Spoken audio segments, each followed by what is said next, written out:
माणसाला गुलामीच्या शृंखलातून मुक्त करण्यासाठी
तेव्हा त्यांच्या मनात रुजलं की अगदी आपला पाणी घेण्याचा मानवी मूलभूत हक्कही नाकारला जातोय। याच्या मुळाशी आहे ती जात। होय, तीच ती जात अस्पृश्यता।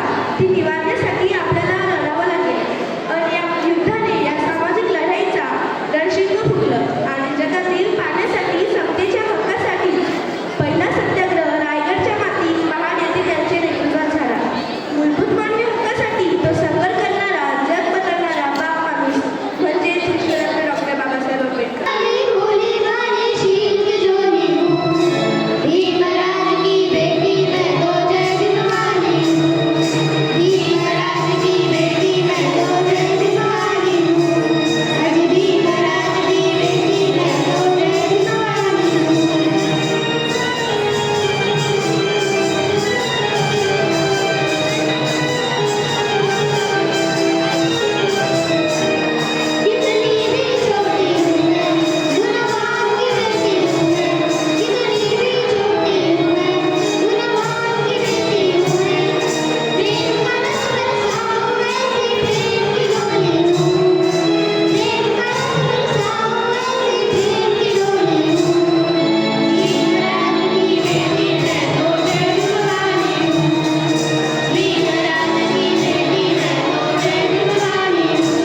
याबद्दलही आपण विचार केला पाहिजे. आणि म्हणून मला असं वाटते की आता तुम्ही एवढा छान कार्यक्रम पाहिल्यानंतर थोडं जर ऐकण्याचा प्रयत्न केला तर बरं होईल. ते आपल्या सगळ्यांच्या फायद्याचं राहील असं मला वाटतं. मी मागच्या पण वर्षी या निमित्त भाषण केलं होतं आणि बोललो होतो. आणि पुन्हा ते विचार, कारण आपली जी ऐकण्याची जी कॅपॅसिटी आहे ती फार कमी असते. आपण अजूनही 10%ही त्यांना समजलेलं नाही. 10%ही त्यांचे विचार आपण आत्मसात केलेले. त्यांनी सगळ्यात जास्त जर भर आपल्या जीवनामध्ये दिला असेल तर तो एज्युकेशनवर दिला. त्यांनी आपल्या समाजाला, संपूर्ण देशाला शिक्षणाचं महत्त्व काय आहे, शिक्षण घेतल्याने आपण काय काय करू शकतो याबद्दलची माहिती, याबद्दलचं ज्ञान संपूर्ण जगाला देण्याचा प्रयत्न केला, या देशाला देण्याचा प्रयत्न केला, या देशातल्या विद्यार्थ्यांना देण्याचा प्रयत्न केला. त्यांनी सांगितलं शिक्षण कशासाठी, शिक्षण चरित्र संवर्धनासाठी, कॅरेक्टर बिल्डिंगसाठी शिक्षण असलं पाहिजे. Educate, agitate and organize. Have faith in yourself with justice on our side. I do not see how we can lose our battle. For ours is a battle not for wealth or for power. सिंहाचा वाटा वाटला आणि आपल्याकडनं मात्र अर्थात काही विद्यार्थ्यांनी विचार केली, परंतु काहींनी मात्र अगदी जरा नाखुशी व्यक्त केली की काय असं वाटायला लागलं. म्हणायचा फक्त इतकाच विद्यार्थ्यांनो, तुम्ही तुमच्याकडचे जे काही विचार आहेत ना, जोपर्यंत तुम्ही स्टेजवर येत नाही, सेल्फ अवेअरनेस, सेल्फ डेअरिंग जरा करत नाही, तोपर्यंत तुमच्यामध्ये असणारं थोडंसं एक असं मनाचं धारिष्ट येणार नाही. तर मुलीप्रमाणे पुढच्या वेळेला इथून पुढं मुलांनी सुद्धा कार्यक्रमामध्ये सहभाग घ्यायला हवा. आता प्रत्यक्ष बाबासाहेब आंबेडकरांच्या बाबतीत जर म्हटलं तर विद्यार्थ्यांना आज जे काही वास्तविक पाहिलं तर स्वर्गीय राजीव गांधींच्या माननीय संकल्पना नवोदय विद्यालयाची स्थापना आहे. कुठं ना कुठं याचं बीजांकुरण किंवा यासाठी जे काही ओरिजिन आहे ना ते बाबासाहेब आंबेडकरच आहे असं जर म्हटलं तर त्याच्यामध्ये काही वावगं नाही आहे. म्हणून आपण जरा आता त्यांना आदर्श मानतो यासाठी म्हणून आपल्या प्रत्येक शिक्षणाच्या दृष्टिकोनातून प्रत्येक विषयाला, मग तो स्कॉलॅस्टिक असो, पोस्ट स्कॉलॅस्टिक असो, स्किल असो, याशिवाय अजून अन्य कोणताही विषय असो, जरा सकारात्मक दृष्टीने अभ्यास करावा आणि पहिली स्टेप म्हणजे त्याच्यामध्ये चांगले मार्क्स मिळवावे आणि नंतर मग कोणत्या ना कोणत्या असलं पाहिजे. त्यानंतर तुम्ही सगळ्यांनी शांततेने हा कार्यक्रम पाहिला, सहभाग घेतला. ज्यांनी सहभाग घेतला त्यांचेही धन्यवाद, ज्यांनी शांततेने ऐकलं त्यांचेही धन्यवाद. आता मिष्टान्न वाटप, मुलं या बाजूने जातील, तिथे तुमचे भाऊ असतील ते मिठाई वाटप करतील, इकडून मुली जातील, तिथे तुमच्या दीदी असतील त्या मिठाई वाटतील. मला वाटतं आपण कार्यक्रम चांगला ऐकलेला आहे, त्यामुळे अनुशासन